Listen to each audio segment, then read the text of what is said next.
ವೀಕ್ಷಕರೇ, ಇವತ್ತು ನಾವು ಮಾಡ್ತಿರೋದು ಚಿಕನ್ ಸಾಂಬಾರಿಗೆ ಏನೇನು ಬೇಕು ನೋಡೋಣ ಬನ್ನಿ. ಇವಾಗ ನಾನು 2 kg ಚಿಕನ್ನ ತಗೊಂಡು ನೀಟಾಗಿ ವಾಶ್ ಮಾಡಿಕೊಂಡು ಇಟ್ಕೊಂಡಿದ್ದೀನಿ. ನಾನು ವಿತ್ ಸ್ಕಿನ್ನ ತೊಗೊಂಡಿದ್ದೀನಿ, ಸಾಂಬಾರಿಗೆ ತುಂಬ ಟೇಸ್ಟ್ ಇರುತ್ತೆ ಅಂಥೇಳಿ. ಈಗ ಮಾಡೋದಕ್ಕೆ ಏನೇನು ಬೇಕು ನೋಡೋಣ ಬನ್ನಿ, ಏನು ಪದಾರ್ಥ ಬೇಕು ಅಂತ ಹೇಳಿ ನೋಡೋಣ ಬನ್ನಿ. ಸ್ವಲ್ಪ ಈರುಳ್ಳಿ ತೊಗೊಂಡಿದ್ದೀನಿ, ತೆಂಗಿನಕಾಯಿ, ಗಸಗಸೆ ಮತ್ತು ಹುರಿಗಡಲೆ, ಶುಂಠಿ, ಬೆಳ್ಳುಳ್ಳಿ, 1-2 ಚಕ್ಕೆ ಲವಂಗ, ಸ್ವಲ್ಪ ಕೊತ್ತಂಬರಿ ಮತ್ತು ಪುದೀನ, ಖಾರದ ಪುಡಿ. ಈಗ ಈಗಿಷ್ಟನ್ನು ರುಬ್ಕೊಳ್ಳೋಣ ಬನ್ನಿ. ಇವಾಗ ಈರುಳ್ಳಿ, ಶುಂಠಿ,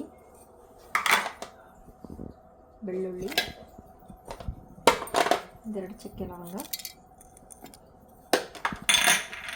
ಇವಾಗ ಕೊತ್ತಂಬರಿ ಮತ್ತು ಪುದೀನ ಇದಿಷ್ಟನ್ನು ರುಬ್ಕೊಳ್ಳೋಣ.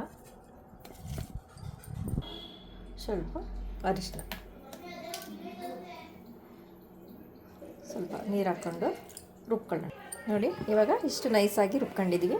ಇದಕ್ಕೆ ನಾವು ಅರಿಶಿನ ಈರುಳ್ಳಿ ಅಂತ ಹೇಳ್ತೀವಿ. ಈಗ ಇದನ್ನು ಒಂದು ಬೌಲ್ಗೆ ಹಾಕ್ಕೊಳ್ಳೋಣ.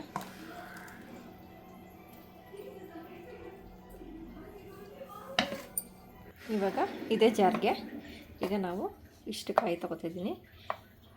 ಕಾಯಿನ ಹಾಕ್ಕೊಳ್ಳೋಣ. ಕಾಯಿ ತುರಿ, ಸ್ವಲ್ಪ ಗಸಗಸೆ, ಸ್ವಲ್ಪ ಹುರಿಗಡಲೆ, ಈಗ ಇಷ್ಟನ್ನು ರುಬ್ಕೊಳ್ಳೋಣ. ನೋಡಿ, ಇಷ್ಟು ರುಬ್ಕೊಂಡಿದ್ದೀನಿ. ಈಗ ಇದ್ರ ಜೊತೆಗೇ ಸ್ವಲ್ಪ ಖಾರದ ಪುಡಿನ ಹಾಕ್ಕೊಳ್ಳೋಣ. ಖಾರದ ಪುಡಿ ಹಾಕ್ಕೊಂಡು ಸ್ವಲ್ಪ ನೀರು ಹಾಕ್ಕೊಂಡು ರುಬ್ಕೊಳ್ಳೋಣ. ನೋಡಿ, ಇವಾಗ ರುಬ್ಬಿ ಆಗಿದೆ. ನೋಡಿ, ಎಷ್ಟು ನೈಸಾಗಿ ರುಬ್ಕೊಂಡಿದ್ದೀವಿ. ಇದನ್ನು ಒಂದು ಬೌಲ್ಗೆ ಹಾಕ್ಕೊಳ್ಳೋಣ. ಓಕೆ, ಬೌಲ್ಗೆ ಹಾಕ್ಕೊಳ್ಳೋಣ. ಇದು ತೊಳೆದು ನೀರನ್ನು ಹಾಕ್ಕೊಳ್ಳೋಣ. ಈಗ ಮಿಕ್ಸಿ ಜಾರ್ ತೊಳ್ಕೊಂಡು ಈ ನೀರನ್ನು ಹಾಕ್ಕೊಳ್ಳೋಣ. ಇವಾಗ ಮಾಡೋದು ಹೇಗೆ ನೋಡೋಣ. ಈಗ ಅರಿಶಿನ ಈರುಳ್ಳಿನೂ ರೆಡಿಯಾಗಿದೆ, ಮತ್ತು ಖಾರ ಮತ್ತು ಕಾಯಿ ಅದು ರೆಡಿಯಾಗಿದೆ. ಈಗ ಮಾಡೋದು ಹೇಗೆ ನೋಡೋಣ ಬನ್ನಿ. ಸ್ಟವ್ನ ಅಂಟಿಸ್ಕೊಳ್ಳೋಣ. ಒಂದು ಕುಕ್ಕರ್ನ ಇಟ್ಕೊಳ್ಳೋಣ. ಇವಾಗ ಆಯಿಲ್ ಹಾಕ್ಕೊಳ್ಳೋಣ. ಇವಾಗ ಸ್ವಲ್ಪ ಆಯಿಲ್ನ ಹಾಕ್ಕೊಳ್ಳೋಣ. ಇವಾಗ ಎಣ್ಣೆ ಕಾದಿದೆ. ಇದಕ್ಕೀಗ ನಾವು ತೊಳೆದಿರೋ ಚಿಕನ್ನ ಆ್ಯಡ್ ಮಾಡ್ಕೊಳ್ಳೋಣ.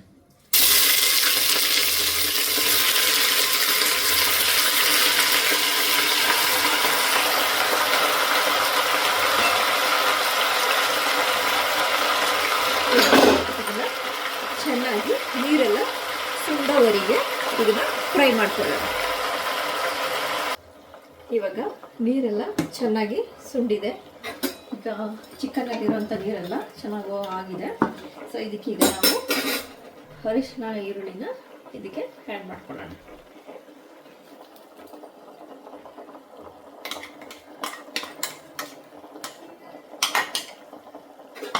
ಆ್ಯಡ್ ಮಾಡಿಕೊಂಡು ಇದನ್ನು ನೀಟಾಗಿ ಎಲ್ಲ ಹಸಿ ಸ್ಮೆಲ್ಲು ಹೋಗೋವರೆಗೂ ಇದನ್ನು ನೀಟಾಗಿ ಫ್ರೈ ಮಾಡ್ಕೋಬೇಕು. ಈಗ ಇದ್ರ ಜೊತೆಗೇ ಸ್ವಲ್ಪ ಸಾಲ್ಟನ್ನು ಹಾಕ್ಕೊಳ್ಳೋಣ. ಸೊ ಚಿಕನ್ನೆಲ್ಲ ಸಾಲ್ಟ್ ಹಿಡಿಬೇಕಲ್ಲ, ಹಾಗಾಗಿ ಸ್ವಲ್ಪ ಹಾಕ್ಕೊಳ್ಳೋಣ. ಆಮೇಲೆ ನೋಡ್ಕೊಳ್ಬೇಕಾದ್ರೆ ಹಾಕೋಬೋದು.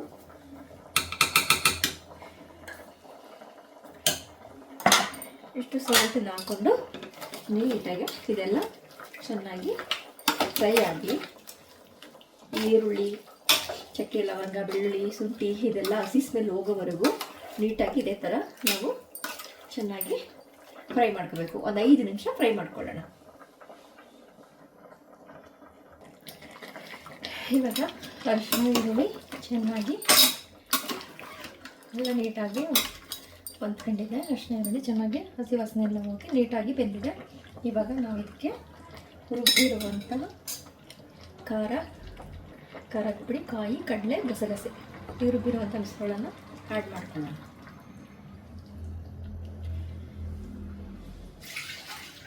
ಇದಕ್ಕೆ ಸ್ವಲ್ಪ ನೀರನ್ನು ಆ್ಯಡ್ ಮಾಡ್ಕೊಳ್ಳೋಣ.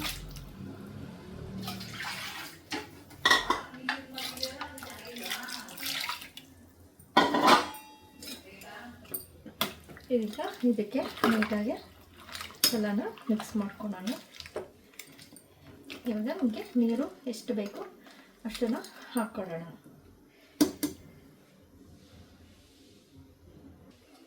ಇವಾಗ ಇನ್ನು ಸ್ವಲ್ಪ ನೀರನ್ನು ಆ್ಯಡ್ ಮಾಡ್ಕೊತಾ ಇದ್ದೀನಿ ನೋಡಿ. ಇವಾಗ ಇಷ್ಟು ತೆಳ್ಳಗಾಗಿ ಸಾಂಬಾರು ಮಾಡ್ಕೊಳ್ಳೋಣ. ಕೋಳಿ ಸಾರು ಯಾವಾಗಲೂ ತೆಳ್ಳಗಿರಬೇಕು, ಗಟ್ಟಿ ಬೇಡ.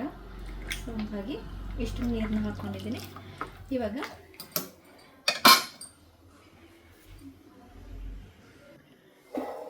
ನಾವು ಇನ್ನೊಂದು ಸ್ವಲ್ಪ ರುಚಿನ ಆ್ಯಡ್ ಮಾಡ್ಕೊಳ್ಳೋಣ. ಆ್ಯಡ್ ಮಾಡಿಕೊಂಡು ಇನ್ನೊಂದ್ಸಲ ಈ ಥರ ಮಾಡ್ಕೊಳ್ಳೋಣ. ಮಾಡಿಕೊಂಡು ಇವಾಗ ಲಿಡ್ಲನ್ನು ಕ್ಲೋಸ್ ಮಾಡಿಕೊಂಡು 2 ವಿಷಲನ್ನ ಹಾಕ್ಸ್ಕೊಳ್ಳೋಣ.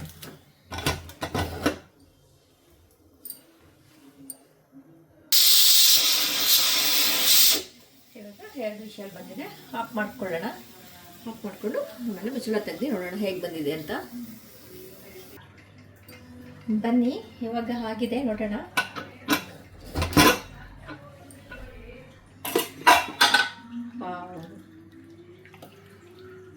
ನೋಡಿ ಎಷ್ಟು ಚೆಂದಾಗಿ ಆಗಿದೆ, ಚೆನ್ನಾಗಿ ಬಂದಿದೆ.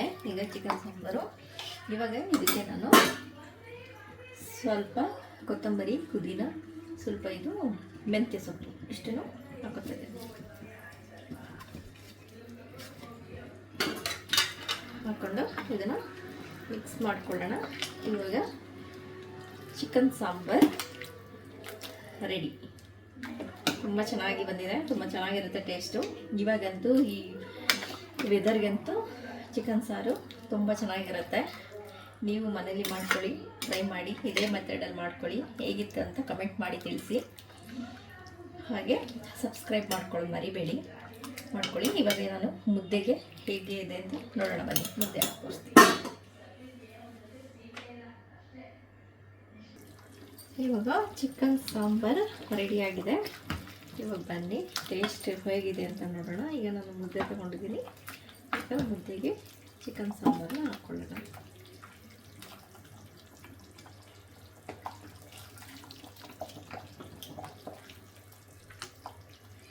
ನೋಡಿ ಹೇಗಿದೆ ಅಂತ ಕೇಳೋಣ. ನಮ್ಮ ಮನೆ ಕೋಳಿ ಸಾಂಬಾರು ರೆಡಿ. ನಿಮ್ಮಲ್ಲಿ ಹೀಗೆ ಮಾಡ್ಕೊಳ್ಳಿ. ಹೇಗಿದೆ ಅಂತ ತಿಳಿಸಿ. ಬಾಯ್.